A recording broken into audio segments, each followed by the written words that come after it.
Welcome to the SNLF weekly show, sponsored by New Style Apparel, the hottest clothing line in the game that hasn't hit the stores yet, but it's coming soon.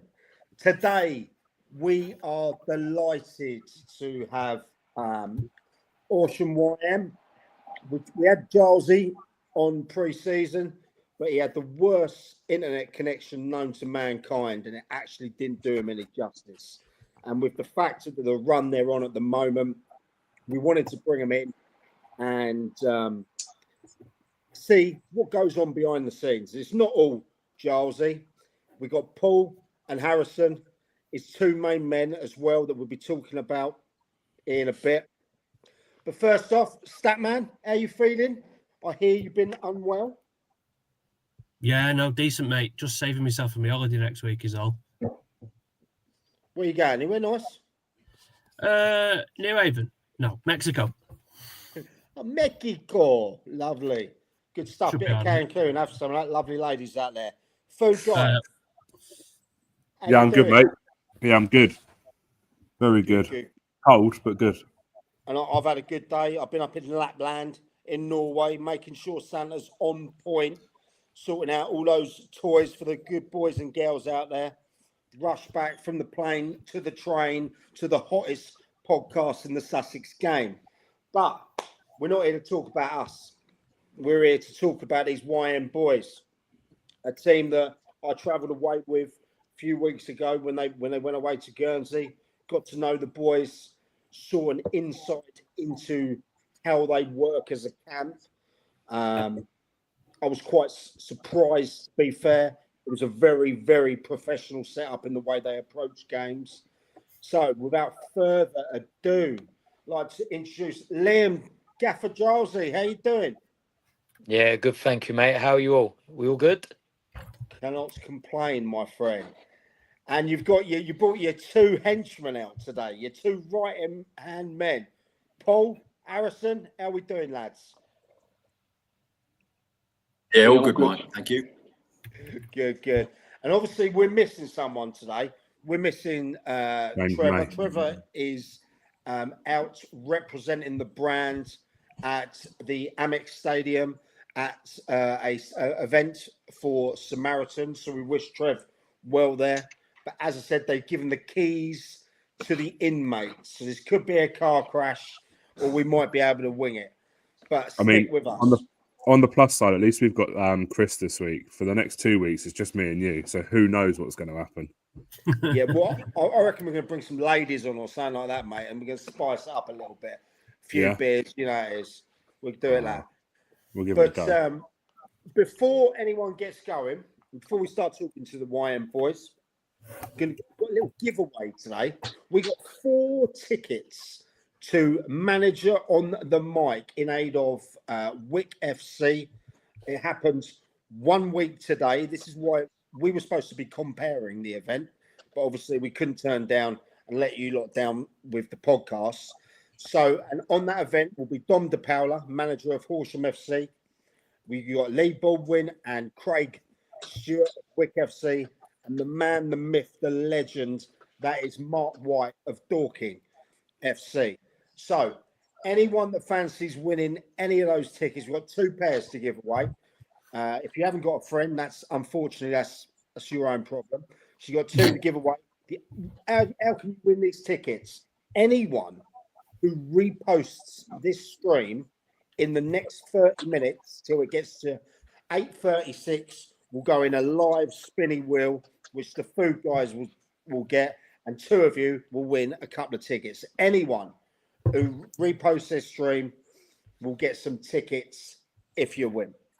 Without further ado, though, Gaffer Gilesy, Horsham on a Mazza at the moment, 7 on the bounce, just fresh off a Sussex Senior Cup win, the lowest ranked team still left in it. Talk to me. What's been going on? Well, a lot, mate, really, to be honest. As you've seen, we've been on a hell of a ride since we came into the club. And I feel we set ourselves up right this year. as you know, you'll get into them, but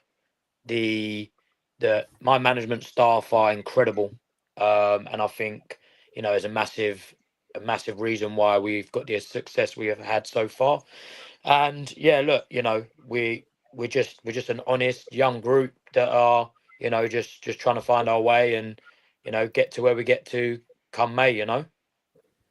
When I went away with you guys, as I said, I was blown away at the professionalism that you guys applied to each match. It's an itinerary, it's footage, it's a togetherness within that squad. What are you doing different now that you weren't doing last season?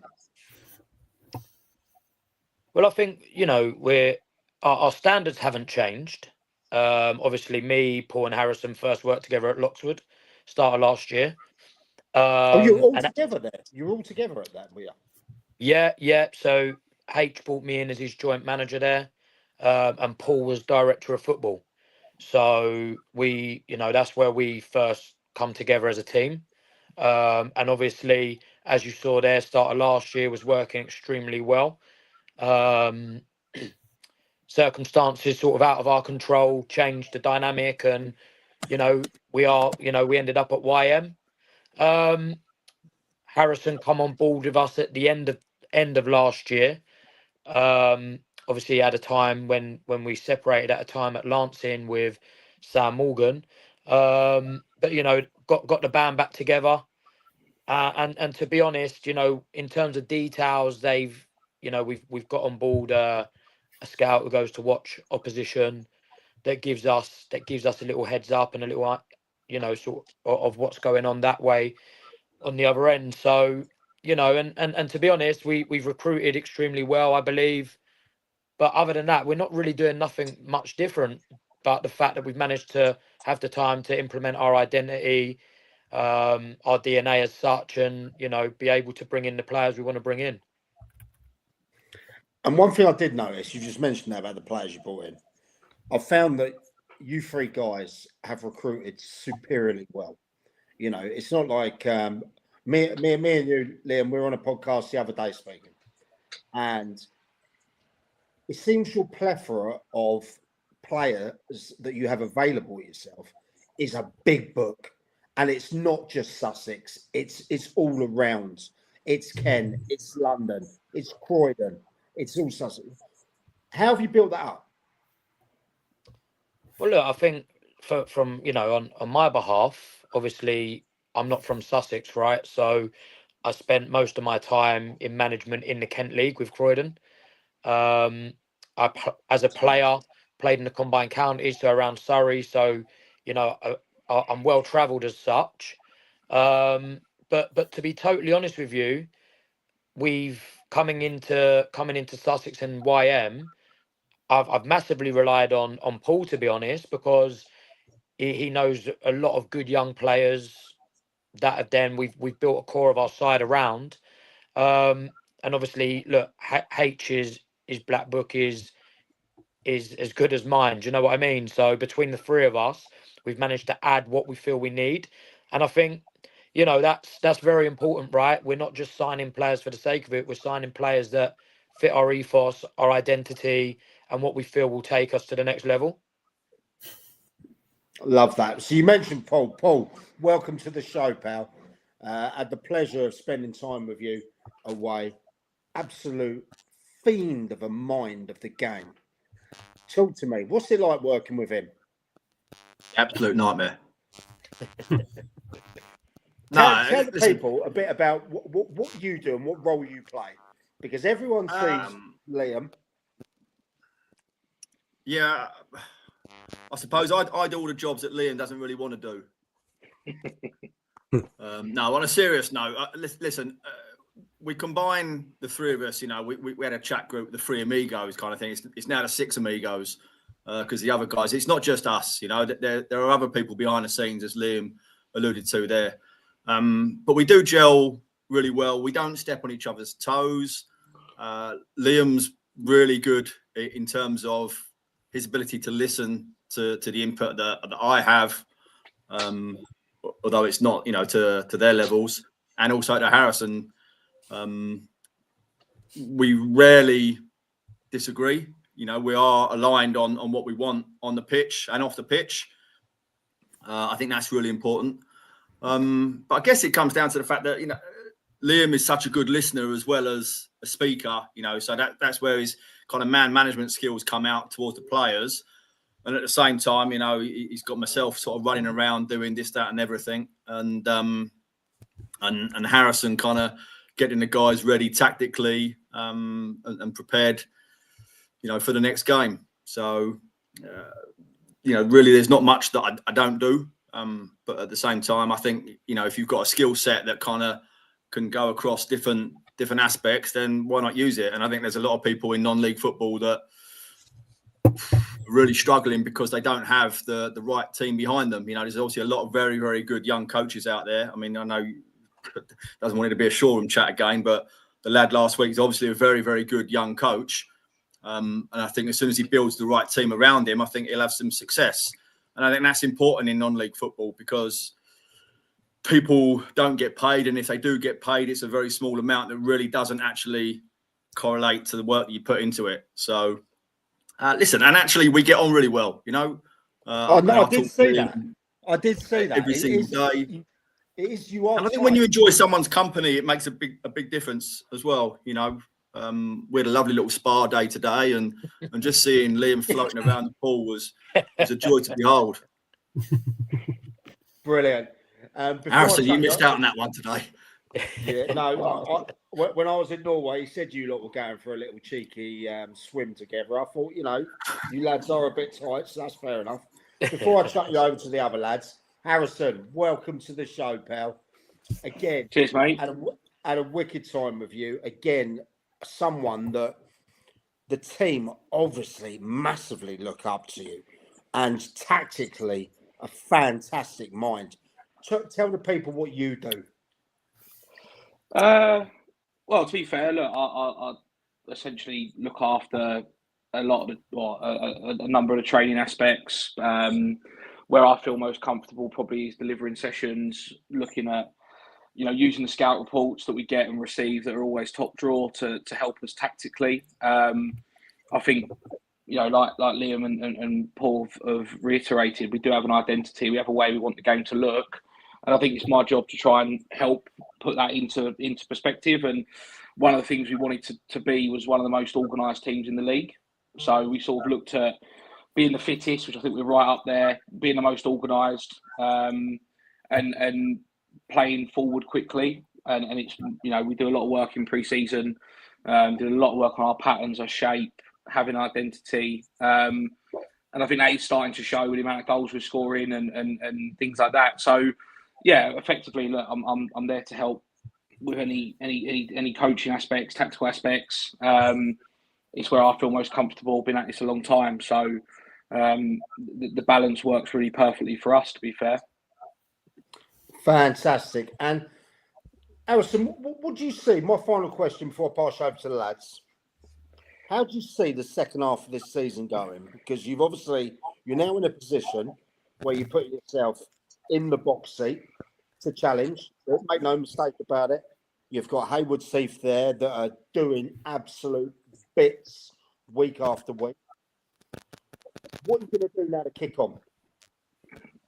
Yeah, I think that's a really good point. And I think when we sat down in the summer and looked at the squad we assembled, I think it was about challenging for the playoffs, you know, and being around it and having something to play for with 4, 5, 6 games to go. I look at it now and I look at how we've added and the players that we've added to the group since the start of the season. I now look at it and I'll be really intrigued to see how we get on against Steny and Haywood Seath next time around. And I do, you know, and I think I said it to the boys even at Guernsey away, and I do like to repeat myself sometimes, but and repeat the message. But the group we've got now should be really disappointed if we don't get a home draw in the playoffs. You know, because that could make a massive difference for us. So I think, look, first and foremost, is getting in the playoffs. That's got to be the aspiration. But actually, I think we should demand of ourselves that we are now in that top 3 and good enough to take second or third spot. and secure a home tie at least in the first leg of the playoffs. I think that should be the standard now. I think you're right. Well, I'm going to pass you over to the lads. Statman, how you doing? Yeah, I'm all right. But this isn't about me. Over to you. How are we doing, chaps? You all right? All good, mate. I think just to go back onto the point Harrison was literally just making there. I mean, you're safe and ensconced in third at the moment. The consistency has been off the charts. Like you've lost 4, but you've got the same home run away record, 6 out of 8. So pretty good going there. 8 clean sheets. It's a strange league, this one. I think obviously each season's new, but there's so few draws this season. Is that playing into your thinking at all in terms of? I mean, you've not drawn a game yet. Is that something that you're surprised by, or is that something that you anticipate carrying on through the season? I mean, you've won your last 5 in the league, scored a lot of goals, albeit Saturday was a bit of an outlier. Less said about that from a Shoreham point of view, the better, I suppose.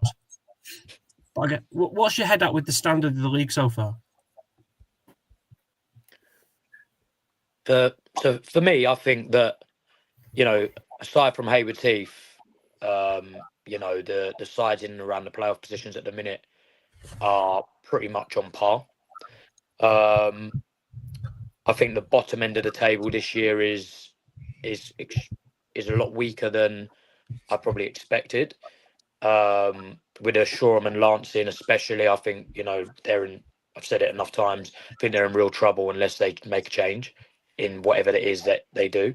But yeah, for us, in terms of like drawing games, I think, we go out to win every game. There's going to be times when we lose games. We will draw. I'm sure we will draw games this year. But I feel that in terms of going forward, I think we're the most dynamic team in the league now, what we have at our disposal. And, I just feel that with our attacking minded play, that's probably why we probably haven't had the draws as such yet. Not to say, if he was going away to Hayward Heath or home, whatever, Hayward Heath at home, you'd probably say you'd settle for a draw. But yeah, look, for us, we go to try and win every game. So maybe that's why, but I just think it's just how it's gone this year, to be fair.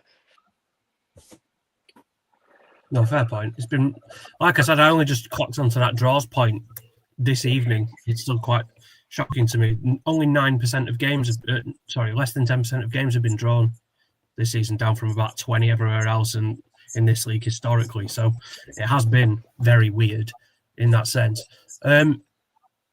Cool. I mean, I haven't really got much to add other than you guys are obviously doing a fantastic job. It was clear you were doing a good job at the back end of last season as well.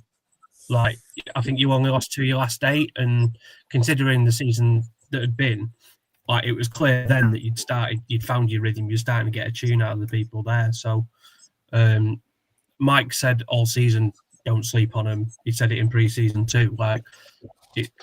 So we expected you to do well, but yeah, keep up what you're doing, because you're obviously, I think you're well set for third or second off. I don't want to say all first, because Hayward Heath are just absolutely storming it, and there's no disrespect to you guys, but they'd have to fall off a cliff right now for anything else to happen. But yeah, just keep up the good work, and hopefully I'll come across you at some point soon. Gaz? All right, guys, you're all right. Look, I'm just going to go straight into it. Start a team of the week. I'm not head on. Team of the week. You got it this week. Congratulations. I'll hold my hands up. I probably got it wrong a few weeks ago when we gave it to Worthing United. You should probably have got it, and Worthing United should probably got it the week after. I held my hands up. I don't think I said to Paul at Loxford a few weeks ago. I kind of hold my hand up to that one. But no, it's been coming, and you got it this week. 10 goals is absolutely something.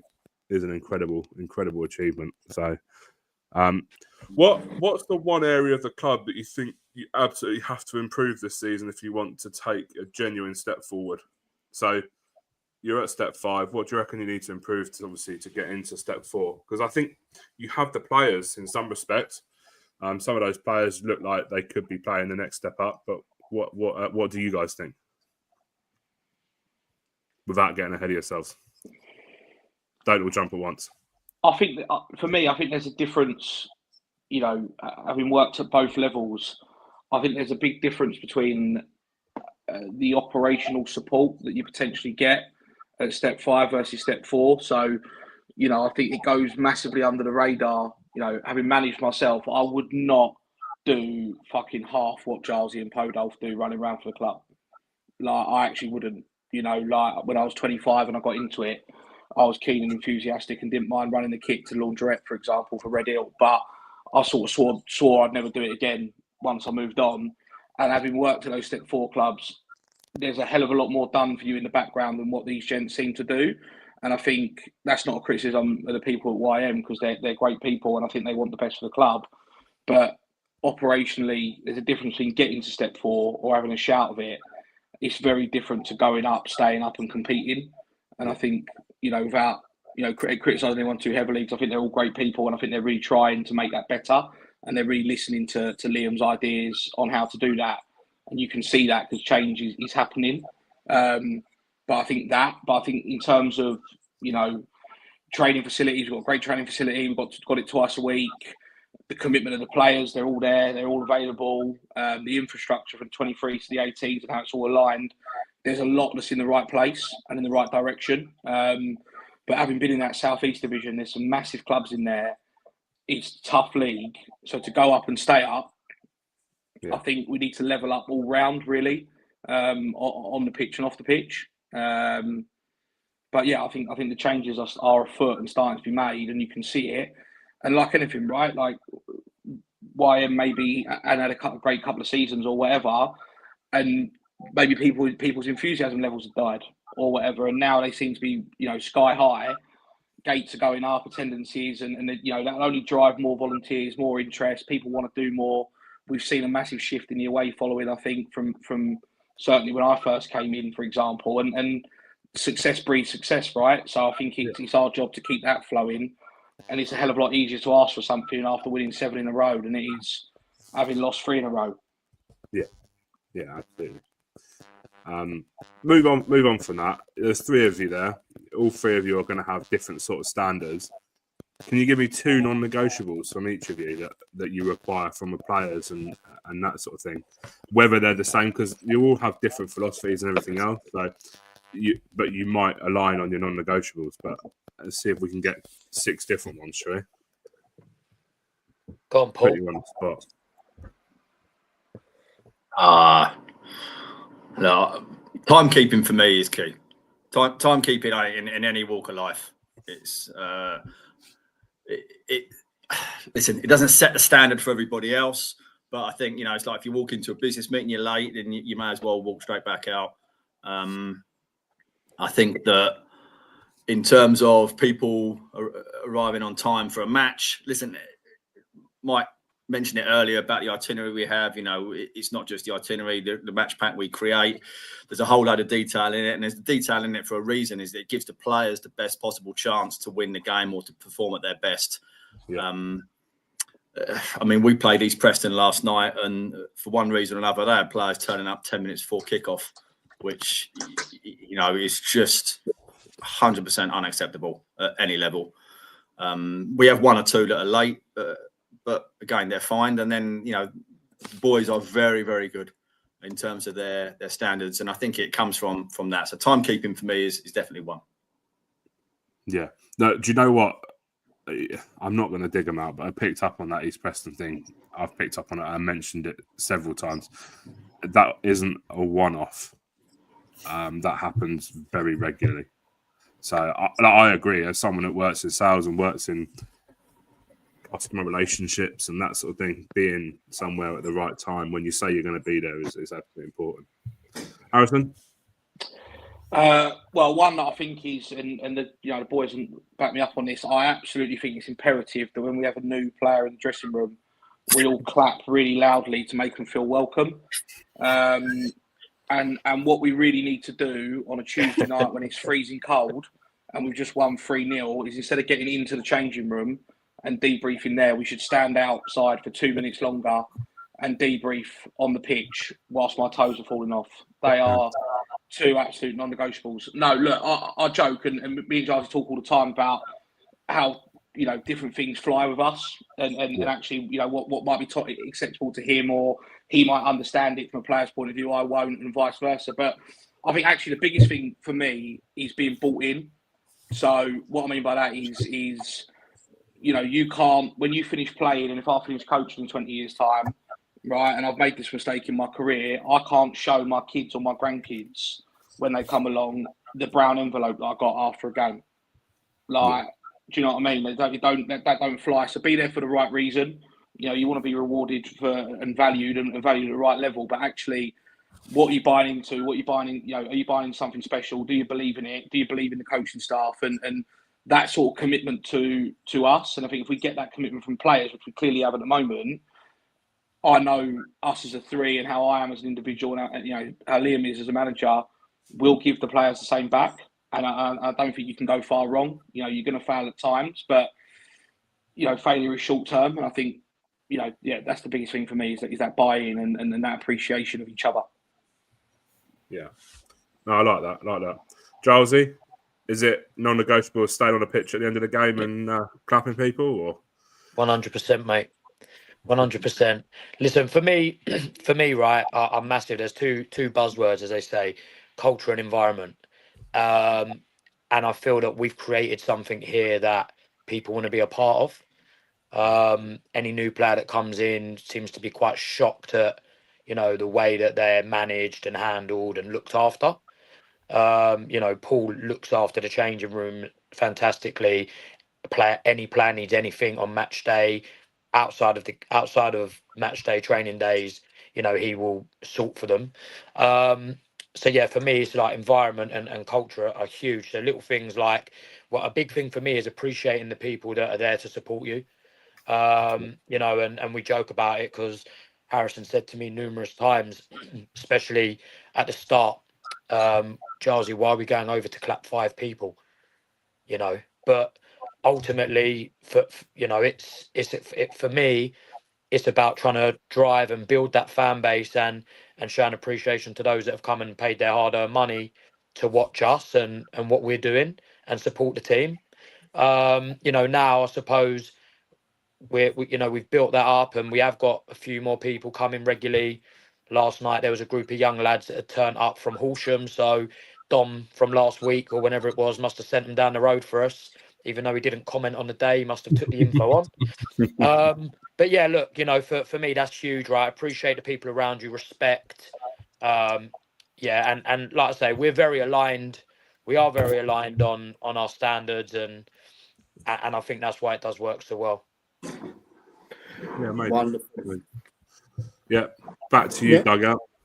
Now, before we let you guys go, last night you became the lowest ranked team still left in the Suffolk Senior League. A comprehensive 3-0 win over East Preston. Lads, how far can you go in this? And who do you want in the next round? Paul, start with you. Well, as long as it's not Peacehaven, I don't care. We've played them 3 times in the cup. I think we're all sick and tired of Peacehaven at this point. It's a bit spicy, wasn't it? That's another story. Do you know what? We spoke about this briefly last night when we were after the match, and obviously everyone was excited and riding the wave. I think for the club, Horsham at our place would be very good. I think for going through to the next round, I know someone that we can kick off the park and beat them on the counter. So Borba Chief. H. Yeah, look, I'm of the opinion that actually when you're in these sort of cup competitions, you want the next lowest ranked side at home. And I do think with the players we've got, I would really like an opportunity to test ourselves against a Broadbridge Heath, a Bognor, someone like that. Obviously, we played 3 Bridges at the start of the season. They were far superior to us on the day, so it'd be again another one to measure about our progress. So one of those 3. Obviously, look, there's a there's a glamorous element, right, of playing some of the bigger names in the competition. But I actually think how good would it be to get to a semi-final? So best chance of that is maybe some of the step 4 sides, definitely Bognor or Broadbridge. Gaffer. Yeah, look, I think there's two sides to the coin, right? Like the guys have just said. So if we want to progress and equal again, all about records, equal the clubs, furthest ever progress in the competition was a semi-final some time ago. So to draw a Broadbridge or a Bognor would be, a game that we feel that we could really give a good show and, see where we're at. Bognor and Broadbridge both flying at the moment, so there's no disservice to them at all. Like, we are the underdogs, right? We're the lowest ranked team left. But there's something about, for me, actually getting Horsham at Gorinsmead. I've come in new to the area a few years back, and there's this historical Horsham YM. I don't know why we do not support each other more. For me, certainly, I would love to have that relationship with them. They've done incredible. They are the biggest club in the town. So actually getting them at home, hopefully having a bumper crowd, earning some money, and actually being able to have a half decent budget perhaps for the rest of the season if we get some good gate receipts. So if I've got my managers thinking cap on in that respect, it will be probably Horsham at home and try and put a little bit of money into that budget of ours. Plenty good enough. And when do you find out? Is it next couple of days? Not sure. The draw's done on the radio, isn't it? So usually Saturday evenings, isn't it? Yeah, so I do believe it'll probably be this Saturday or following, I would imagine. Well, I'll definitely be getting down to see that, providing I'm not away, wherever it is. But lads, thanks for coming on. Thanks for the time you gave me whilst I was away with you, and the insight and the access all areas and everything like that. I truly appreciate that. I respect all of you massively. You're doing bits. You're having a great season, but you're only as good as your last few games, aren't you? You've got to kick on now, maintain it, put the pressure on Tiggs, Kev Green's men, and see what will be at the end of the season. So, lads, Horsham YM, Charlesy, H, Paul, thanks for coming on the show, lads. Thanks for being nice, guys. Anytime. Cheers, Thanks guys. for killing me. Appreciate it. Thank you. All the best for the rest of the season, guys. Cheers. Thank you, guys. I think Paul's disappeared. Look. Yeah. Right, lads. Whoever's mic is doing that, it is doing it again. Right, let's try that. Is that better? Can you hear me? Can hear you, yeah. It's not my mic. Look. That ain't mine. I actually suspected it was Gaz earlier. Yeah. Really? Probably is. Right. I Anyway, can't hear lads, anything. So. let's move on straight away. How is everyone? Is everyone all right? Yeah, I'm good, man. I missed the football. You're missing the football? Yeah, I haven't watched any for over a week now. Well, you ain't being loyal to the game, are you? It was my birthday yesterday. It was my birthday yesterday, though, so I didn't go to anything yesterday. Are you joking? It was your birthday yesterday. How come you didn't say anything? Because I don't. Happy birthday. Thanks.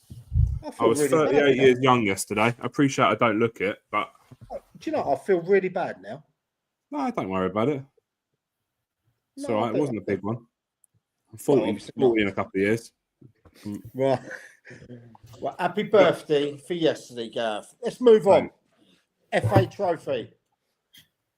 Chris, what's been happening? Worthing doing bits at the moment. Indeed, yeah. Well, in true Trev fashion, I'll read you the results from our sides. So it was Dorking Wanderers 3, Eastbourne Borough 2. Horsham went through to the next round, beating Farnham 2-0 at home, and Worthing won 4-0 away at Tunbridge Angels. Yeah, not a bad result for Worthing, and their great form under Hinch continues. That is, bar the Forest Green one since they come in, which obviously they weren't supposed to win at all. It looks like he's getting a tune out of them now Hinch, isn't he? Was that 3 4-0 wins in a row? Is it? I know you're the stat man. You are the stat man. Good point. Well made.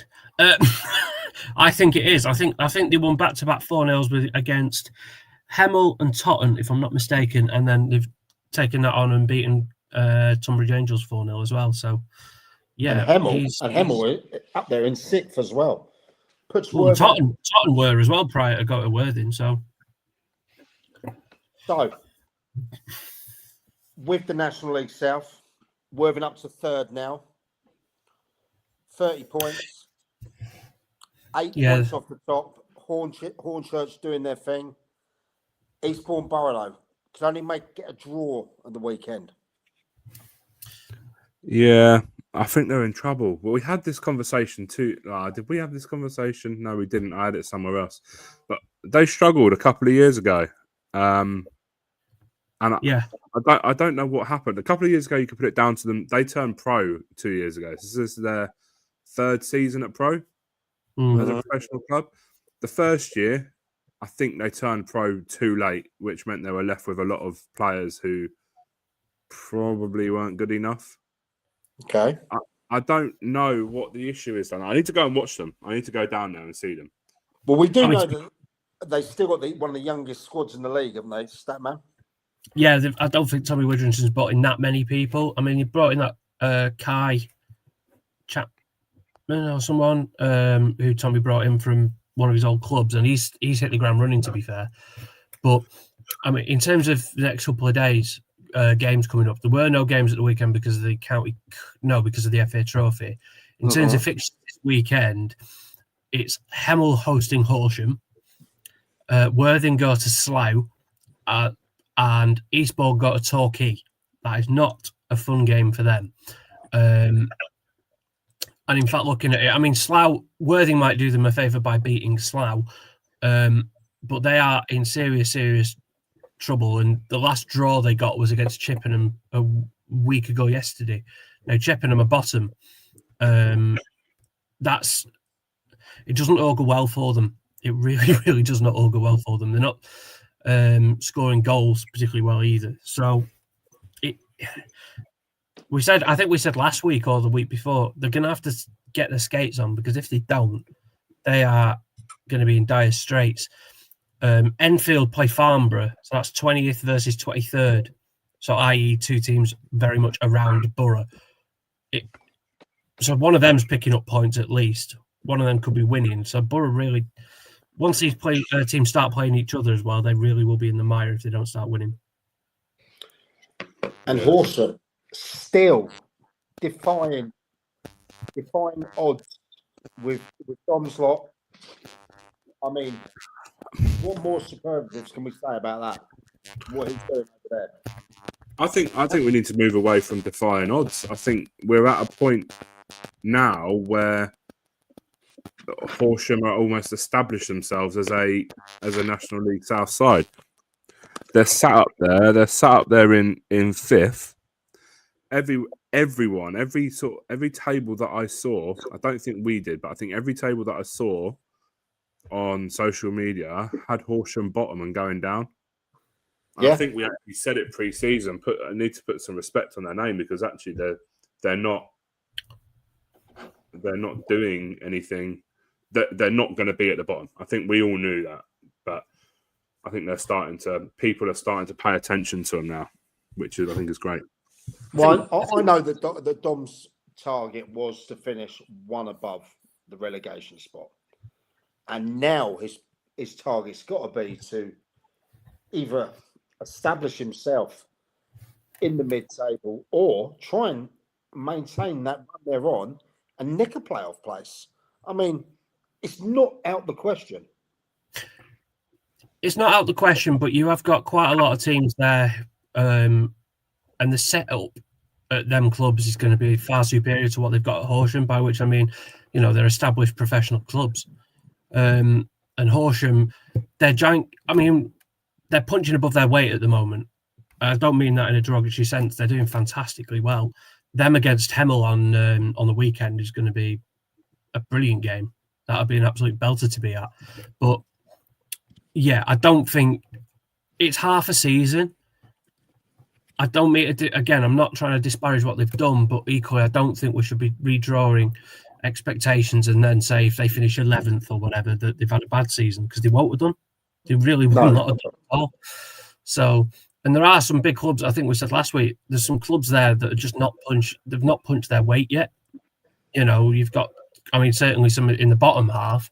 You've got the likes of Dagenham and whatever, but you've got times like Chelmsford, Maidstone, Ebbsfleet. They're all big sides at this level, really big sides, and this is Horsham's first stab at it. So keep doing what they're doing. Don't get disheartened, because the fixtures are about to turn as well. I think I said for Horsham on my stat show.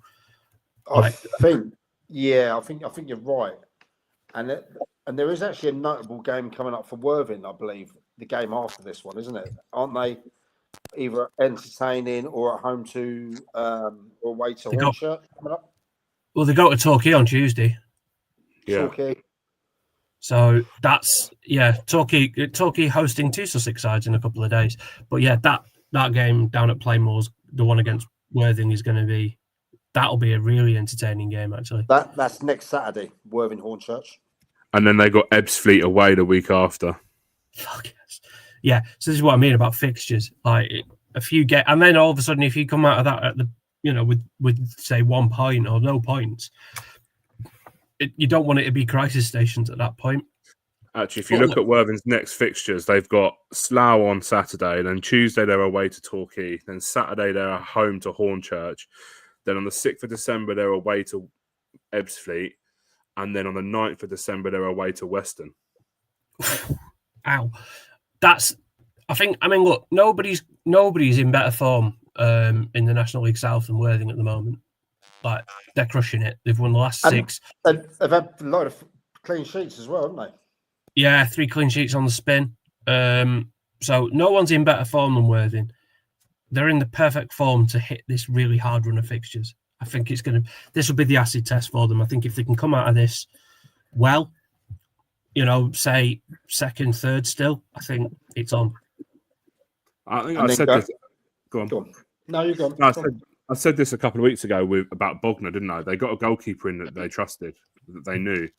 Yes, we did. And Worthing have done the same. They've brought in a goalkeeper. Seb Stacey's gone back to Milton Keynes. I don't think he was ever really trusted that much. Okay. He's very, very young. And that's not saying he's a bad goalkeeper, because actually, do you know what? He's paying for a football league side, so he can't be a bad goalkeeper. Maybe he just didn't fit the sort of the style that Hinch wanted to play. But he brought in a goalkeeper that is well known to the club, and yeah, I think that's something that's helped the situation. Well, also don't forget the change of manager hasn't helped us. You know, if you're a young keeper coming in on loan and then the manager changes, you're stuffed, aren't you? Really. But yeah, it's going to be really interesting. There's some really good games coming up, I think, in this. I think Worthing are well set, but I do as well.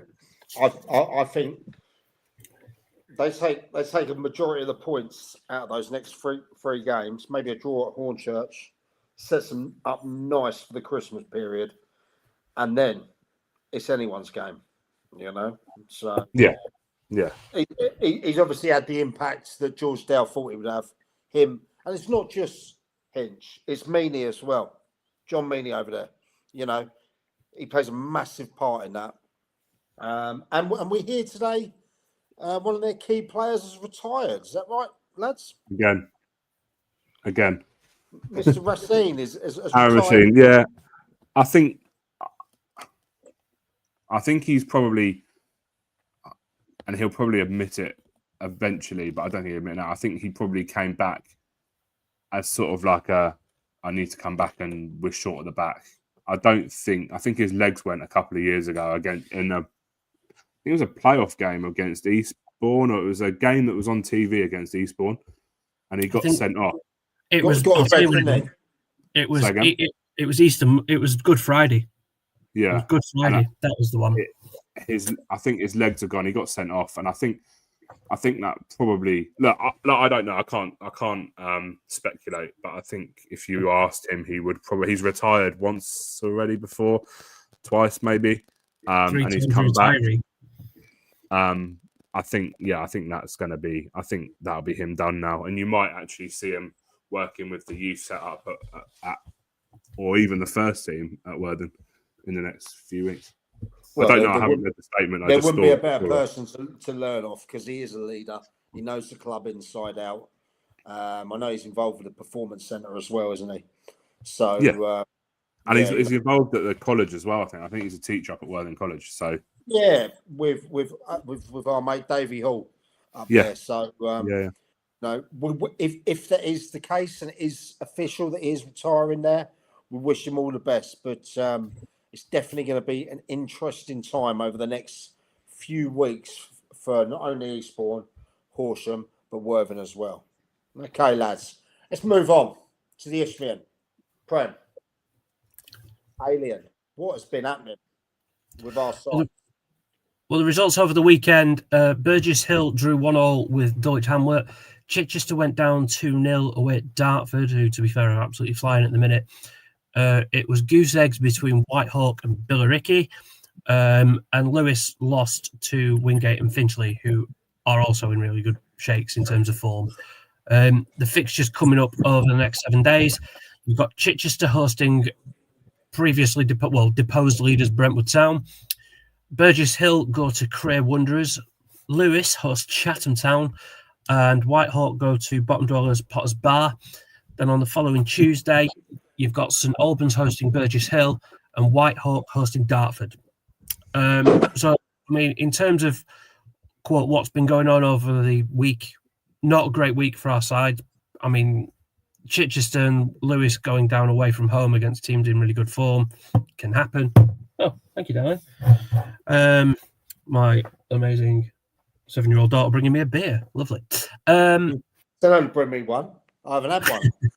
I tell you, I just watched it there. £12 a pint in Norway. Disgusting. Yeah, I went to Denmark last summer and it was somewhat similar. Yeah, that's about the same as their price. That's about the same price as a pint at the Cricketers in Worthing. Absolute piss take me paying that last night. But anyway, that's a different thing. Sorry, Chris. Oslo Newsday.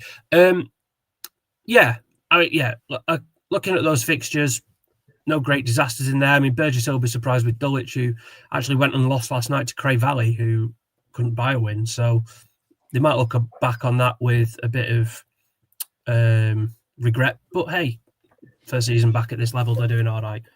Not win from last night though against Whiteleaf. Yeah. Sorry, me and Cups don't get on, particularly ones. So I can only apologise for missing that one. That was the Velocity Cup. I mean, look, Whiteleaf are going great shakes at the moment as well in the southeast, so which we'll come to. But that's a good result for them. I'm sure they'll take it. It was reunited against Slav Hook, obviously.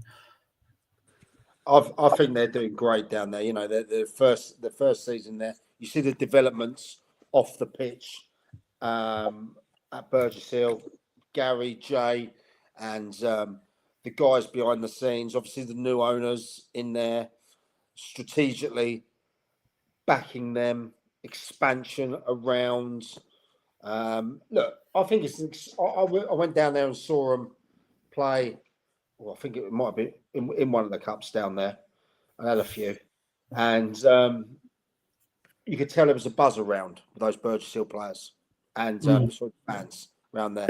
You can tell there's an exciting chapter coming to those supporters there, and it's and the lads are doing it on the pitch as well. So I think that is a club that is really going places, and you'll start seeing the best out of them maybe next year. 100%. I think the thing to note with this league as well is just how close it is. Like in the middle, like Chatham are third on 27 points. Whitehawk are 15th on 20. They're only 7 points off third, and they're obviously closer to the relegation zone in terms of places. But it's just ridiculously condensed once you get below Brentwood.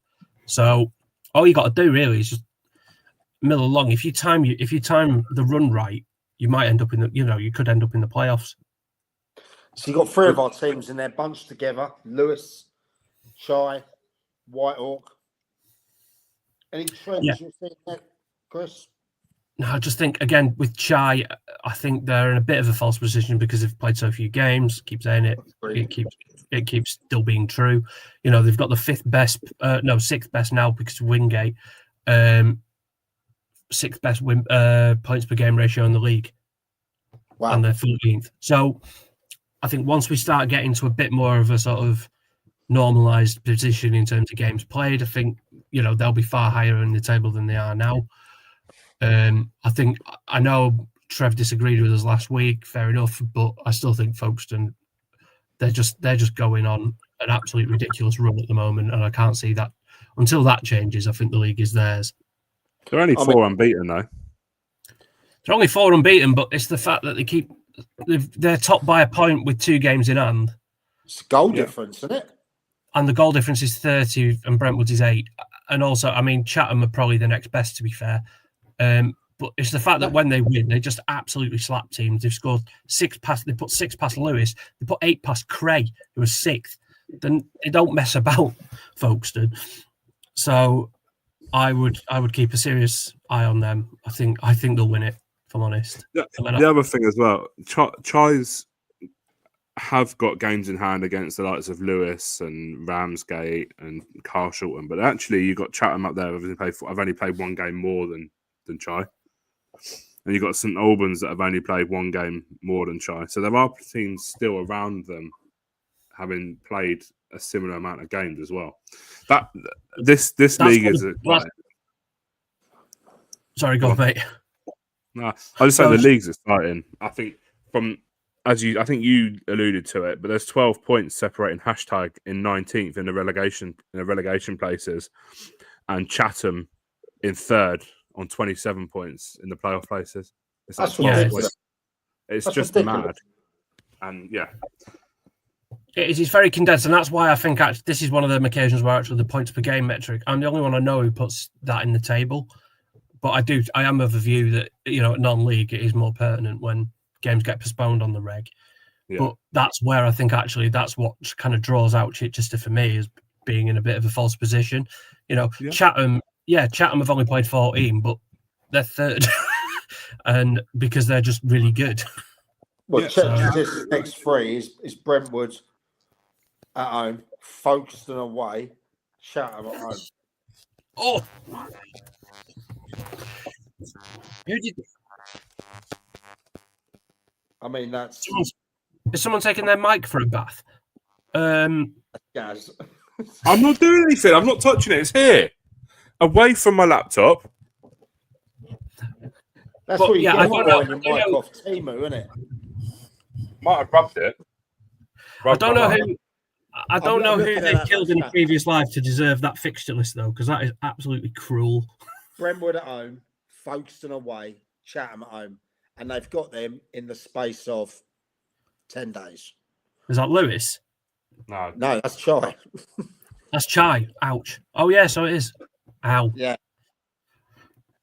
I'll tell you what, come out of that with something, and then we will be talking about them being in a false position.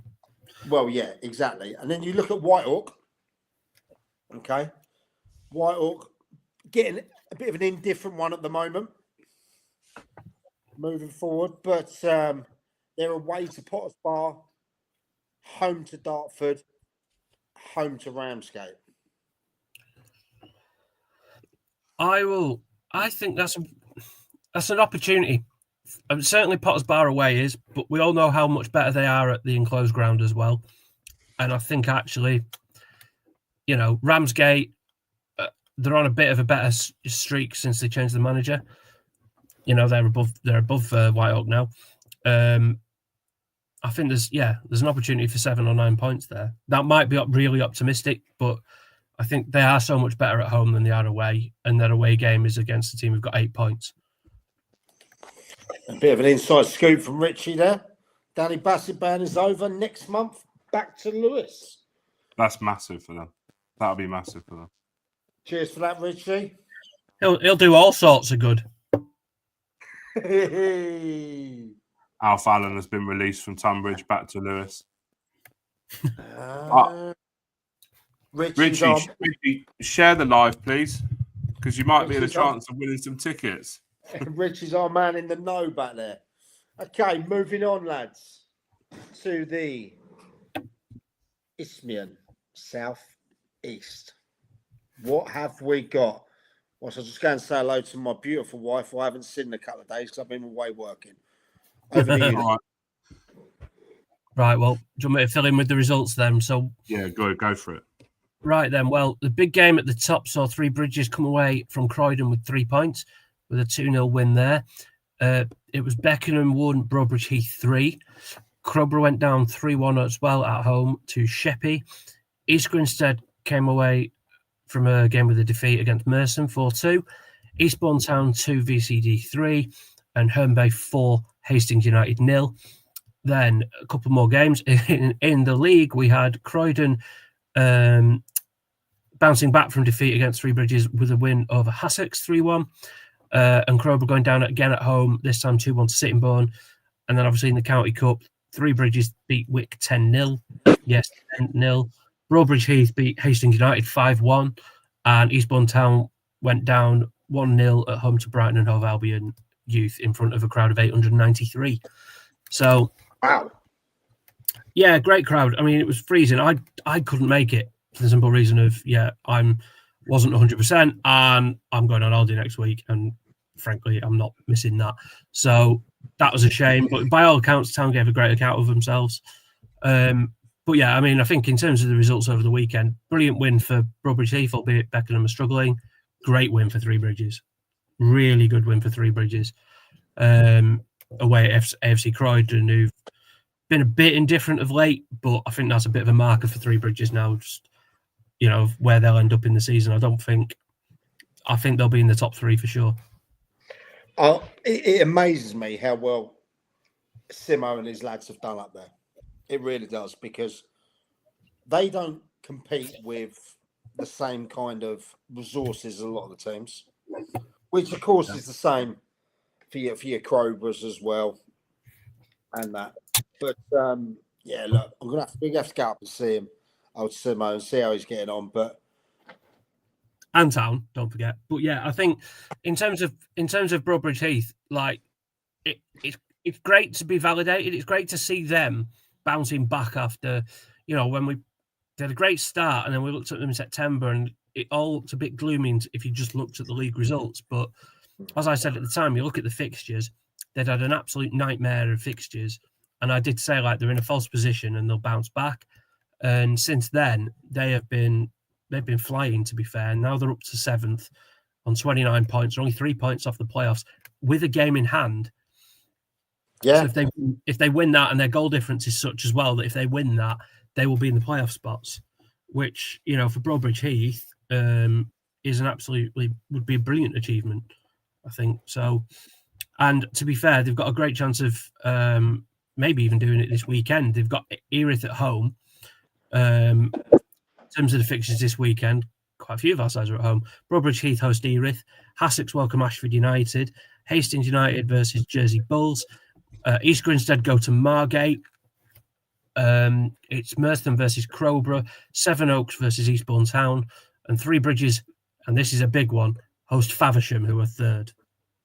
Wow. So if you're looking for a game to get to this weekend, I think Jubilee Field might be the destination. Because, guys, I mean, Faversham, they're not that good. Town beat them 4-1 the other week. Not that I'm bragging, although I definitely am bragging. But I mean, Three Bridges are in ridiculous goal scoring form as well. I mean, they are. I saw someone. I spoke to someone who went and watched them a couple of weeks ago, and he said they just move it around so quick in there. And they're relentless. Krellen's got them on it every single time, not to give up. And obviously, Wick weren't expected. Those teams weren't expected to win against Three Bridges, but they kept hammering it and hammering it and hammering it. It's that winning mentality. I think given the resources that AFC Croydon possess, and the fact that that Three Bridges went there, 1-2-0, minimum of fuss. They're 4 points clear at the moment. At the top, goal difference is up there with the best in the league. They're going to take some stopping this year. And they've got Noel Waiton up front and Reece Hallard, best goal scorers in that league. Like, they are going to take some serious stopping this year. I think that Faversham game is going to be massive. I think if they win that, that's mega. Me so. I mean, I'm looking at. Talk to me about our other teams at the bottom. Talk to me about our friends. Sorry. The one that worries me. I mean, look, I don't have anything against any of the teams in this league, so I do this as a sort of concerned spectator. Let's say the recent downturn in form of Crowborough worries me. I think that's six without a win now for them. Now, obviously, first season back at this level, they lost their Rashard to Sittingbourne and now Hastings. Hastings are starting to pick up. They lost 4-0 at Herne Bay at the weekend. That can happen. Herne Bay have been very good this season, particularly at home. So that's a bit of that can happen. But they've been much improved since Dave Altendorf went in. In terms of our other teams, Sussex, they're just, in the nicest possible way, they're just sort of bumbling along. They're never on a massive losing streak. I mean, they're 4 without a win at the minute, but again, they don't tend to lose back-to-back games too often. They draw, they'll pick up points here and there. Eastbourne Town have had a bad week. I mean, it was a good result against, good performance against Brighton. Attendance was good, but VCD was shocking, if I'm honest. Yeah, really poor. VCD, by far the better side, deserved the win. We nearly nicked an equaliser, but it would have been grossly unfair on VCD, I think. And East Grinstead we covered last week, so it doesn't feel right to go and cover them again, but the position hasn't really changed vis-a-vis East Grinstead. They're still bottom on 3 points. What about how Dave started at Hastings? So, I mean, he picked up 8 points in his first 4 games unbeaten, so that was good. The strike pairing they fielded at the Saffrons against Town of James Stone and Rashard Smithel. I always get his name wrong. I'll just call him Rashard because he's a brilliant player. He was at Crowborough last season, scored both their goals in the playoff for final win against Eastbourne United, and then got off to a really good start this year before moving to Sittingbourne. He's got pace to burn, and them two as a pairing are lethal. They're going to cause a lot of teams problems. So I can see Hastings getting out of the situation they're in now. It's been a really good job. I just think they just need to tighten up at the back, I think, because they do have a habit of conceding goals under Dave. He's only, he's new there. He's still sort of building the team he wants. So kind of give him his dues, but at least they were scoring more than they were conceding up until the Herne Bay game. He's scoring goals, don't he? Well, that's what you. He's going to give himself a chance. Oh, 100%, yeah. And there was a 3-3 draw obviously with Eastbourne Town, and a couple of 4s as well. So they were doing 3-2 against Beckenham, I think it was as well. So yeah, I think if they can learn that, I mean, they've got Jersey Bulls at the weekend. That's a tough one, but look, they're in an infinitely better position than they were prior to Dave Altendorf turning up. So I think they're in a much better position now. Okay, well, let's move on. Let's move on to the South Central. Is my mic on silent or something? No, we can definitely. You're just talking over me, yeah? I've been trying to talk for the last 5 minutes. I mean, at least we haven't been. It sounds. You got your mic out of the bath. We're moving on now. We've spent enough time on that one. I'm just checking that you can still hear me. Gaz, we can, and whatever you've done with your mic seems to have worked as well. So I've moved my laptop away, but I was just checking by tapping this that you can hear me. We can now, mate. It's good to have you back in the game. Right, Gaz, you can lead this one. South Central. Talk to us. I've come off all the figures. Hold on. I had it loaded. I've come off. South Central. Bognor shared a 1-1 draw with Egham Town on Saturday. And Littlehampton went 1-0 down away at Hayes and Yedding. And then on Tuesday night in the Sussex Senior Cup, Bognor went on to win 3-0 at home to Rothie. Fixtures this coming week on Saturday, Bognor head to Binfield and Littlehampton host Horndean. That'll be a good game. And then on Tuesday night, Littlehampton are at home to Harrow Borough. Bognor. Found a bit of form. Lost one in the last 6. Found a bit of form, but also they now seem to have penciled in an actual date for the return to the night camp. Which is? The home game with Farnham, which I believe is in mid-December, but I haven't got the fixture list to hand, which is silly of me. So that means I have. At least they'll get the home fans for Christmas then, around that time, but they're bringing some money. Indeed. In fact, I said I didn't have the fixture list, but because of the way I set my spreadsheets up, I do. Now, this is the day, the day after Boxing Day. Wow. Bumper. I mean, just in time for their fixture on the 1st of January at home to Littlehampton. Wow. Well, and also tell me that hasn't been planned. Well, yeah, exactly. One hell of a game, because I know that Mitch loves those kind of games as well. Mitch over at Littlehampton, that's going to be massive, that game. But Gaz, they're in form. I mean, yeah, 3-1 against Hayes and Yedding, 2-1 against Hartley and Whitney, 1-1 against Egham. He's starting to get them talking now, isn't he? And moving around. Yeah, absolutely. And I say they've lost 1 in the last 6, 4 wins and a draw in that as well. And actually, I think I said it a few weeks ago, it ties in with a goalkeeper coming back. And I was a goalkeeper when I played, the little time that I played. Were you? It just shows how important, right? I mean, I wasn't very good, and I didn't really play much in the way of Saturday Any League games? football. Did you play any real games? Mate, I played as a 6-a-side, and I used to play for my school when I was a kid, but as a goalkeeper, it's killed Mike apparently. But yeah, I think a goalkeeper is up there as one of the most important positions on the pitch. What are you laughing at, Mike? You okay?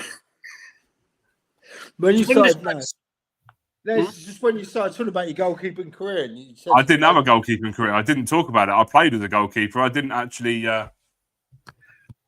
My fingers point in different directions. I won't say what. Oh, I won't actually. No, we'll move on. Moving on. I think just to come in on that, yes, Bognor. I mean, you look at the teams who've beaten them as well in the last sort of 4 defeats, and it's all teams in that sort of top 5 or 6.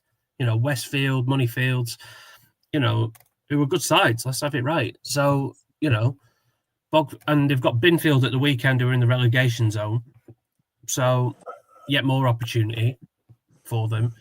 But Littlehampton's run of not scoring goals again, that is a bit of a concern, is it not? Well, 1-0 against Hayes. And you're right, though, isn't it? When they turn up, they score 3 all the time. They either score 3 or they don't score at all. And they've not scored, I think, in half of their games in the league, they've not scored at all, which is that means you're limiting the number of points you're going to get. Better to score ones better to just score, frankly. And that's the sort of searing insight you've got me on the pod for. You're exactly right. I mean, their upcoming fixtures: Saturday, home to Horndean. Again, that'll be a big game. Yeah, Tuesday, home to Harrow, and then on the 29th, away to Ascot. There's some chances there, mate. There's some definitely chances there, without a doubt, to pick up some points. I think it's a derby game, isn't it? Which one? Right, Hornby. No, Ascot. Ascot. Yeah, all their games are derby games. Oh, Jesus Christ. So, I mean, you if we do a Christmas special, you're going to be the one writing the jokes that go in the crackers. I tell you. You know what I mean? Those are 99p crackers from the 99p shop. Those ones from the range that you get. Only if I've got a promotion, Gaz.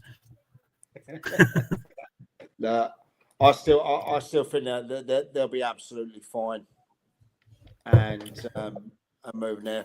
I think they're going to take up some points. But lads, time to move on now. Right, SCFL. I've got it in front of me. On Saturday, Vandinians went down 5-1 at home to Roffey. Crawley Down Gatwick went down 1-0 at home to Stenning. This is where it starts. The scorelines start to get a bit bigger. Get your abacuses out, guys. Get your abacuses out. Eastbourne United at home won 9-0 at home to Lancing.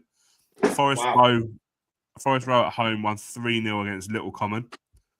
Hayward Heath Town, this was a small score, won 6-1 at home to Lingfield. Horsham YM, who we've just had on, went double figures, but not the only team to score double figures over the set of fixture things. But Horsham YM won 10-2 at home to Shoreham. New Haven won 1-0 at home to Pagham. Wick won 3-1 at home to Seaford Town. And then on Tuesday, as we've already half alluded to in the Sussex Senior Cup, Bognor won 3-0 at home to Roffey. Eastbourne Borough inflicted a 3-0 win on Haywards Heath, who aren't used to them. Horsham YM won 3-0 at home to East Preston. New Haven went down 3-0 at home to Worthing. Three Bridges scored 10 past Wick. And Horsham Football Club scored 7 past Crawley Down Gatwick.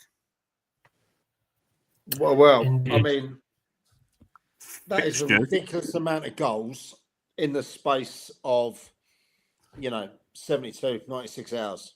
Yeah. Where are we going to start? First and foremost, let's get the big ones out of the way. Yeah. Obviously, I don't want to dwell on the Sean thing. 10-2. We've had Horsham on. We know they were. No, it's quarter past, mate. Sorry? No, it's quarter past. Mate, they're shit, your jokes sometimes. Sometimes. I think, yeah, sure. They were relentless. It was obviously a space where a team that's bang out of form meets a team well in form. And, yeah, that happened. But I'd like to talk about... Go on.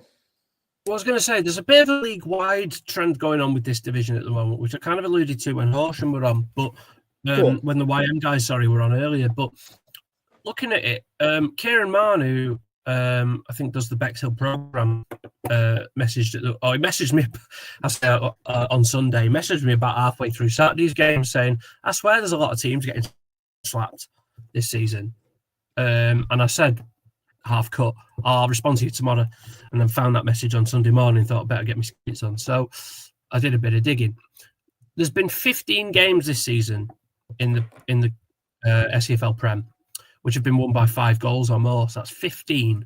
There was only 21 in the entirety of last season. Wow. We're not even halfway through, and we're nearly there. The draw percentage, as I said, normally it's around 20% give or take.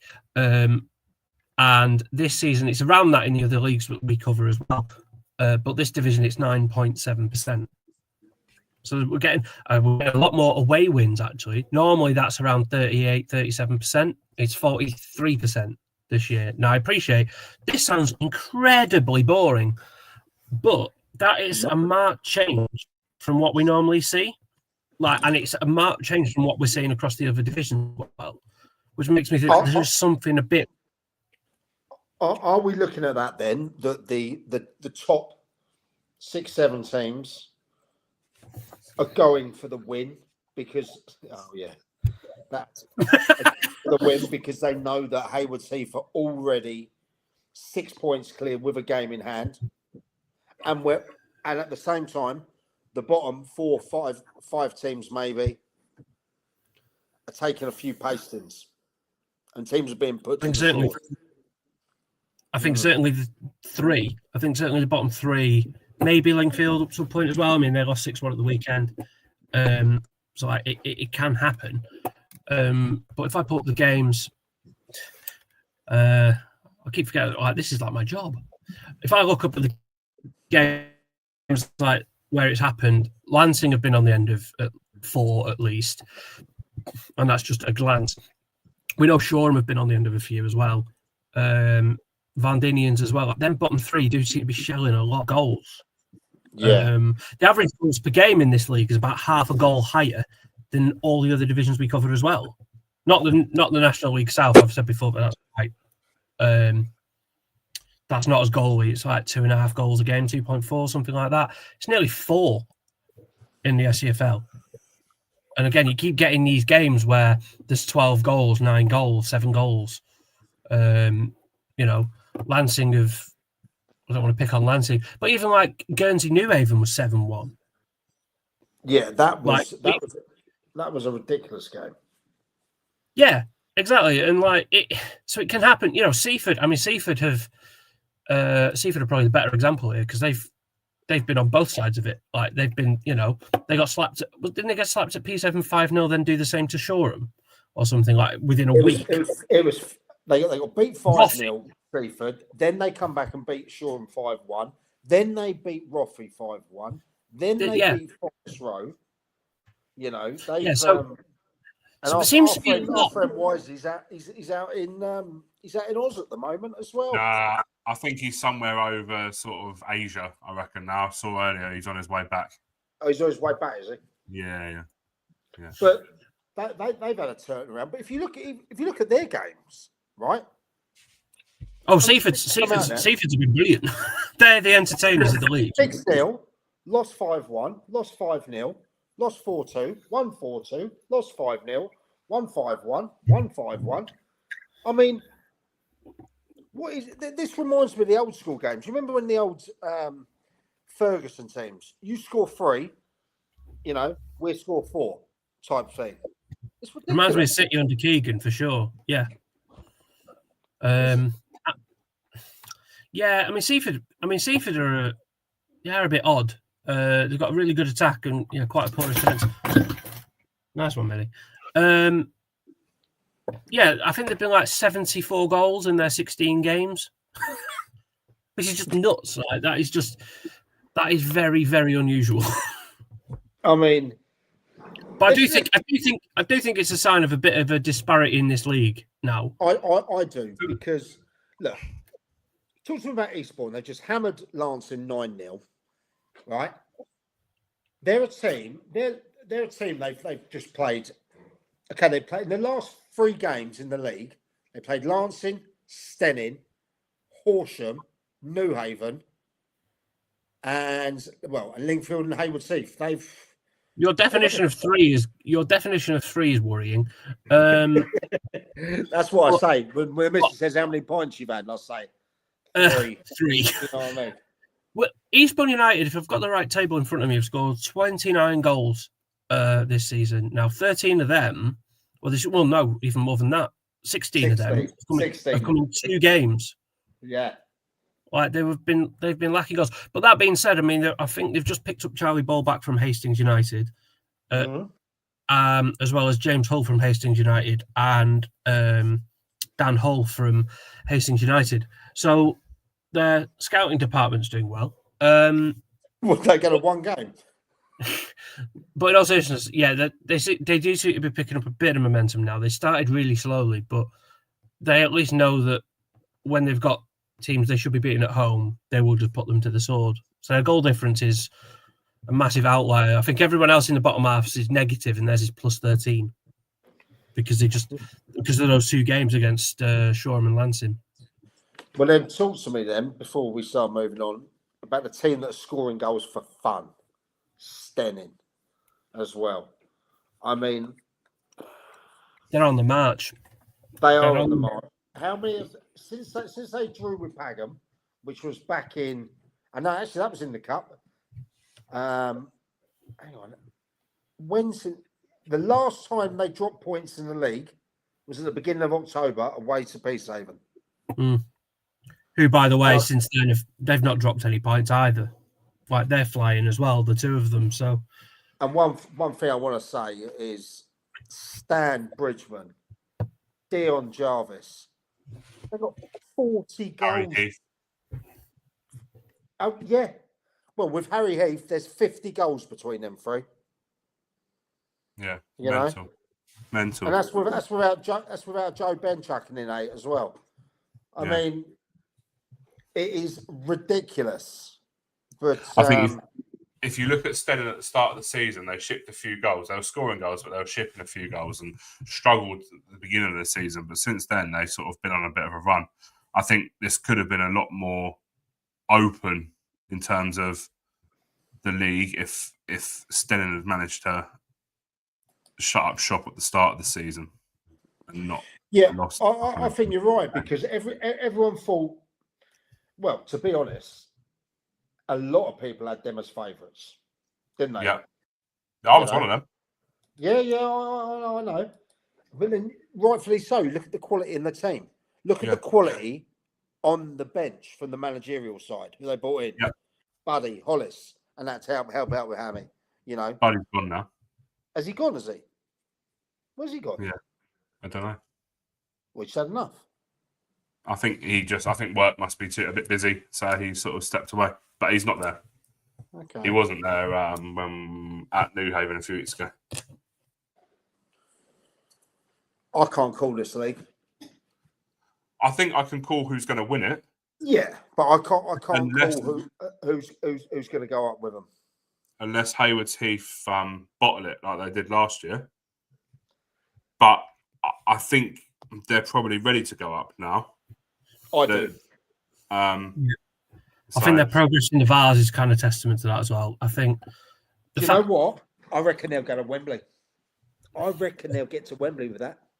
I have a feeling. I do have a feeling that, and it's more of it is a feeling. Unfortunately, I'm not just a robot or an alien. I do have feelings. I think they will go to Wembley. I think, in terms of who goes with them. Imagine that Yeah. day. Imagine that day. We'd have to get a hotel. We'd have to have The reason. I reckon What? we could try and get a little press pass for that one. Oh, fuck that. No, we should get a booze pass. Get a weekend pass from the wives. You get a booze pass, I'll get a press pass, and I'll live stream it all day. In terms of Haywards Heath, at the start of the season, I think it was either a 3-1 or a 2-2 split on, but we were all pretty certain it'd be Haywards Heath and Stenning. It'd be one of the two of them would win the league, and I went with Stenning on the basis of their strike force. Yeah, but I went on the basis of their strike force, and then Haywards Heath have since added Tom Chalet and Callum Barlow. So it's like, yeah, fair. Kevin Gathers and that, they seem to every other week. What are we going to do? Let's go and bring another striker in or a winger. Go on, let's rub it in a bit more. And yet, how many goals have they conceded this season in the league? Is it like what, 7, 6? 7. It's not. Yeah, it's so 7. It's scary that I know that off the dome. I need a life. I think I said something similar. I think if Stenning had managed to shut up shop at the start of the season, then the league would be a lot tighter. Those two will be a lot tighter. Should we do the fixtures for this league, by the way? Because we haven't done them yet. Go on. It's getting out of hand, isn't it? Headmaster. Trevor wait for like one thing. We just ramble on. We've got Now he's on the right page. He's all right. This weekend is Roffy's turn to travel to the Channel Islands and Guernsey. That's a 2:00 kickoff. Bexhill hosts Stenning. Bexhill hosts Stenning Town. Now, I'm pretty sure Bexhill might be an early kickoff, or Hastings is an early kickoff, because Trev was planning on doing a double header when I was speaking to him the other day. If you could check which one would the have been early early kickoff. One of them, I'm pretty sure, either Bexhill or Hastings is an earlier kickoff. I'll check on Hastings. The reason I say that is Jersey, I think. Have Hastings got Jersey? Yeah, it's 12:45 at the Pilot Field. Hastings versus right, Jersey okay. Bulls. So if you fancy a double header in Sussex, you've got Hastings versus Jersey at 12:45 on, and then Bexhill, who are at home to Stenning. That'll be a good game. That's a 3 o'clock kickoff. Eastbourne United host Peacehaven and Telscombe. That's also a little bit of a derby going on there. Hayward Heath host Little Common. Horsham YM, as we discussed earlier, host Forest Row. Lancing at home to Varndinians in a that's a relegation 6-pointer in November. Midhurst and Eastbourne are at home to Lingfield. New Haven host Seaford. Again, another little derby there. I thought that would be like a Christmas one or an Easter one. Yeah. Pagham are at home to Crawley Down Gatwick, and Shoreham host Wick. On Tuesday night, you've got Oakwood are at home to Roffey. Haywards Heath Town host Horsham YM in the RUR. These are all in the RUR, by the way. And Stedding Town host Worthing United. All of those are 7:45 kickoffs, apart from Oakwood who host Roffey, and that's a 7:30 kickoff. Quick, boring geographical point on New Haven versus Seaford. I agree that feels like it should be a derby, but what I will say is New Haven have also got Peacehaven, and Eastbourne United, Bexhill, because Bexhill have Little Common, Eastbourne United are kind of left as a sort of no man's land. So maybe they've got Seaford on those days. Brilliant. Okay. But that is a complete guess. So moving on. Div 1. I've got it already in front of me. I'm scrolling on my phone. So on Friday nights, these two divisions over the weekend had a ridiculous amount of goals, and I think we all saw it. But prepare for some big scores again. On Friday night, Saltdean won 7-1 at home to Copthorne. That was at Fort Road in New Haven. And then on Saturday, AFC Walcountians lost 5-2 at home to Infinity. Arundel won 4-2 at home to Mile Oak. Shout out to Arundel for getting a game on in November at home. East Preston went down 1-0 at home to Godalming. Oakwood won 3-2 at home to Jarvis Brook. Reigate Priory, shout out Dale Wyatt, done 9-1 at home to Uckfield. Worthing United went down 3-2 at home to Billingshurst, and second versus third, I think it was at the time. Yeah. And as we discussed earlier, in the Sussex Senior Cup, Horsham YM won 3-0 at home to East Preston. Fixtures in this weekend, I'm going to butt in before we battle on. Copthorne are at home to Infinity. Loxwood are at home to Uckfield. Reigate Priory host Godalming Town. Worthing United host Oakwood. Jarvis Brook are at home to Selsey. On Tuesday night, you've got Oakwood at home to Roffey in the RUR, and Stenning also hosts Worthing United in the RUR. And Chris has got his head in his hands and very pissed off of himself. Yeah, because I didn't put the competition label on those ones. Oh, don't worry about it. I knew what it was. Yeah, I'm glad you did because I didn't put it on. Go on. I asked a German Uckfield fan, do you want to play Reigate again? He said 9. Fucking hell, mate. This is just out of control now. Out of control. Right, let's start here. Let's start with the top of the table clash, or near top of the table clash. Billingshurst, Worthing United. Yeah, they're not going away, are they, Billingshurst? They are not going away at all. No, and 3-2 away. Two really good teams that we've seen. They keep coming up with it, though, didn't they, Billingshurst? Because I believe it was 2 half time. Yeah, it's got me thinking. Actually, I'm gonna over the course, before the weekend, I will try and produce a table between those top few sides and how their games have gone. Because certainly Godalming seemingly playing teams in the top in that sort of promotion battle every week at the moment. So it'd be good to get that. I mean, they're back to winning ways now for Godalming. So Mo's record of only losing 3 league games in a season and a bit continues apace. Ridiculous that. It is, yeah. But yeah, Billingshurst unbeaten in 6. They've got Selsey at the weekend now. Given the form Selsey are on, assuming the game goes ahead, that should be an absolute cracker. Yeah, I think the boy, Jackie Shisney Carter, he got a couple. He popped up, and Hard's got one. Dan Hills and Younger for Worthing United. Have they got the minerals to kick on and go for it and really take it to Godalming? Because I'm looking at it, there's only a few points in it. And look, and if Infinity win that game in hand as well, you start to see a bit of a partition between the top three and Worthing, and also then B, the top three are separated by just 3 points, and actually goal difference favouring Billingshurst, who would be third. So, I mean, it's another one. This one's going to go absolutely to the wire. Look at Infinity, went all the way up to Wolverhampton's 5-2 in there. You know, to be fair, the week before that, they only went down 2-1 to Whitstable Town. Well, I was going to say their Vars run. Who won the Vars? Well, yeah, and who a decent bet, I think, to win it again, and who are, they're dominating their Step 5 league, and they, like you say, they push them all the way. I think that Vars run's a bit of a sort of indicator of where Infinity are at, I think, in terms of quality. Well, their gaffer, Sean, is no stranger to big games. No, he's not at all. He's having down to Anfield, didn't he? Yeah, and they scored. I mean, he's probably got as good a record. With his record at Anfield, he could be Manchester City manager. Our record at Anfield is absolutely woeful. So, no, this league is going to be, it's going to be the one I think that just keeps giving for drama. But what do you make? What do you boys make of Arundel? Because they've also got a game in hand. And hey, look, I've always said the only thing that will stop them from kicking on and having a real go at it is the pitch, as Gareth alluded to. Congrats to getting a game in November. Look, they've got a new chairman in there now, in Mr. Harvey, and that they've got great people around the club, such as Butler, Cy Butler, and that,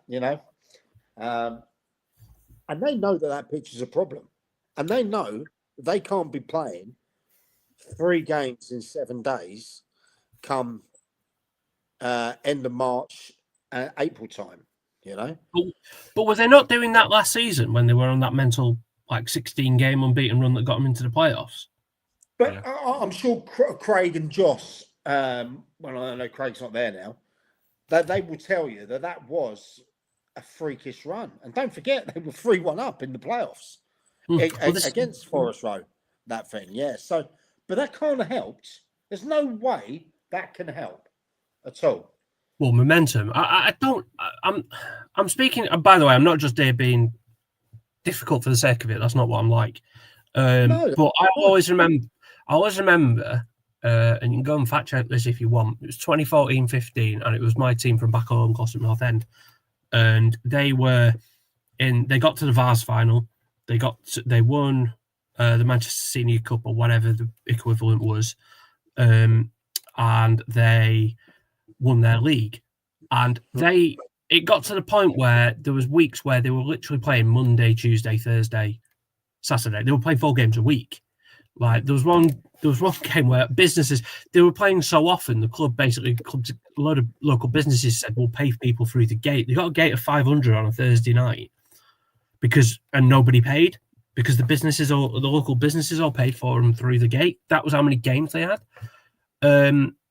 And that was building momentum, and it seemed a bit Arundel were riding that wave this time not this time, but back in 6 months ago, April. Gaz? Chris, you missed Arundel's fixture off for this weekend. They're at home to Wolverhampton, I believe. Oh, fucking! I blame full time. They're at home to Wolverhampton. That'll be fun. No, Arundel are very well organised now.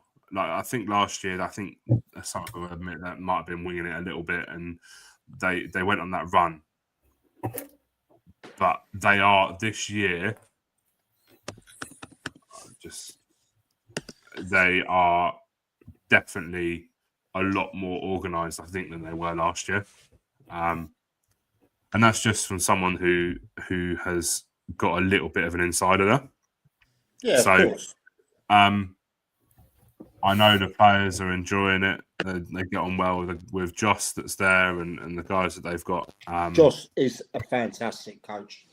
He's a very, very good coach, and I think that helps. They've got two good coaches there who And both, Jimbo. two very, very good coaches, and they are well drilled and well versed in what the players are well drilled and well versed in what they want, what Jimbo and Joss want from those players.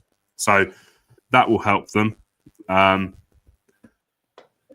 Look, I tip them to go up through the playoffs, and I'll stand by that for now until I see something that, not that I don't like, but something that I don't think will is the warrants it.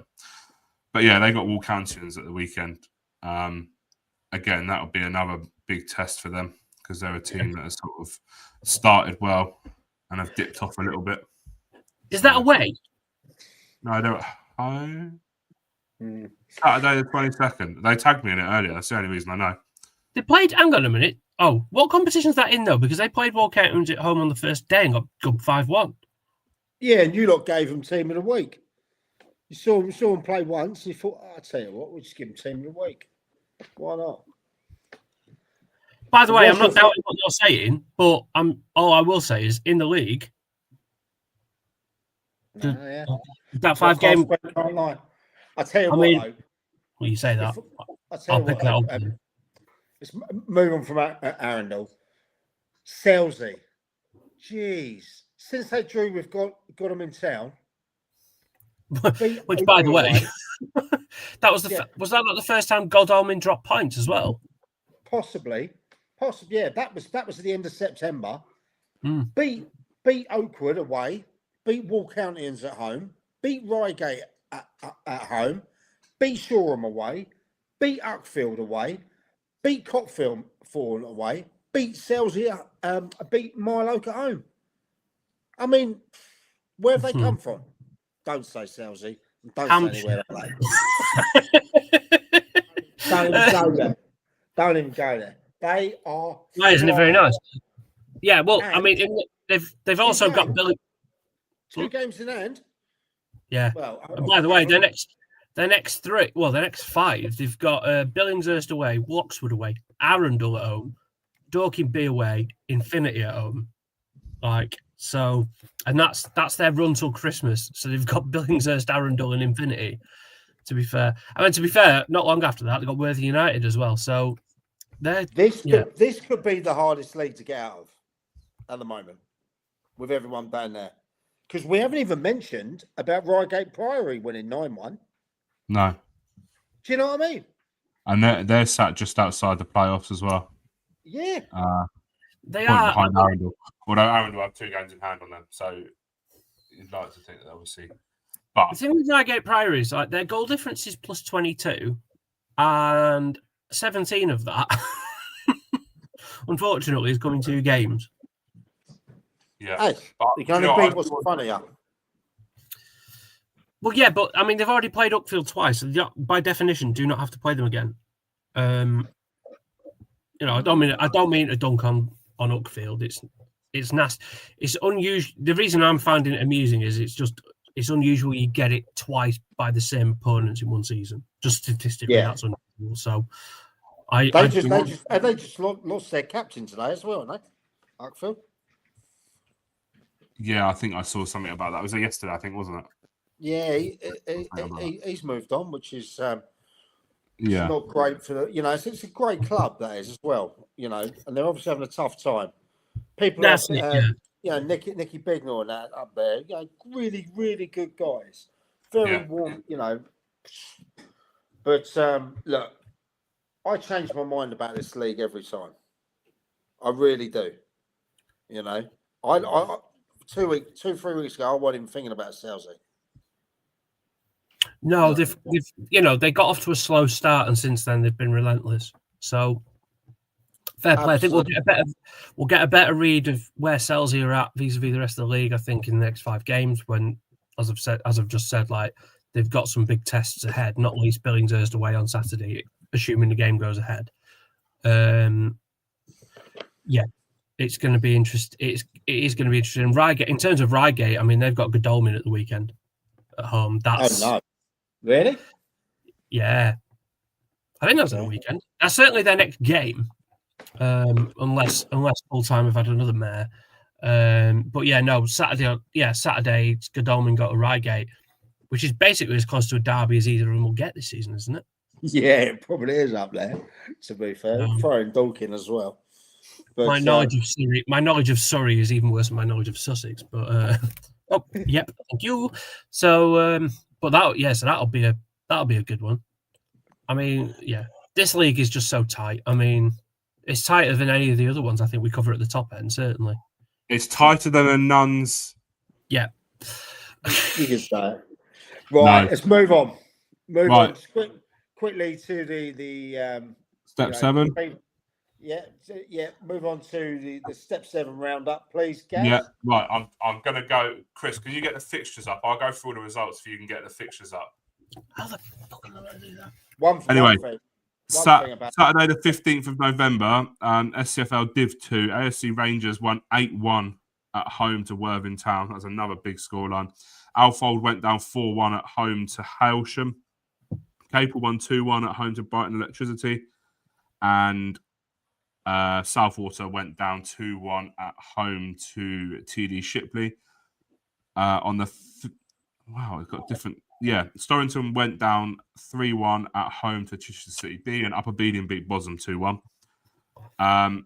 In the Mid-Sussex Prem, French's Athletic went down 3-2 at home to Lindfield. Punnets Town went down 1-0 at home to Hollington United. Reigate Priory lost 4-0 away at home to Westfield. Rotherfield went down 1-0 at home to Cookfield Rangers, and Shoreham 2s versus Crowhurst was postponed. Bolcombe won 3-2 at home to Holland Sports, and Copthorne 2 versus Polegate Town was also postponed. In the West Sussex Football League, I haven't been able to get the results yet, but I've got the fixtures. AFC Fishbourne this weekend. We have got AFC Fishbourne versus Holbrook Olympic.